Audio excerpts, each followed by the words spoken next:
Isang namumuong sama ng panahon ang binabantayan ng Pag-asa sa loob ng Philippine Area of Responsibility. Ang active low pressure area ay huling namataan 870 kilometers east ng Mindanao.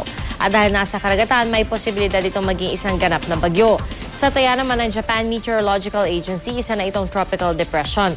Sa wind map ng Weather Central, makikitang habang lumalakas ang sirkulasyon ng weather disturbance, ay paiigtingin ito ang hanging habagat na siyang magdadala ng pag-ulan sa Visayas sa mga susunod na araw. Ngayong Lunes, magiging mas maulan sa malaking bahagi ng Luzon, kabilang ng Baguio, Iba, Cavite, Calapan at Naga. Kabilang na rin sa makararanas ng ulan ng Metro Manila, lalo na po mamayang hapon at gabi. Sa mga lalabas pa lang ng tahanan, mainam na pong baunin ninyo ang inyong mga payong at asahan din ang mapag-ulan sa karamihan sa mga lugar sa Visayas. Samantalang makararanas din ng ulan ang Kalakhang Mindanao, pinalalahanan po ang lahat, lalo na yung mga nakaranas ng pagbaha nitong weekend, na manatiling alerto sa posibleng flash floods at landslides.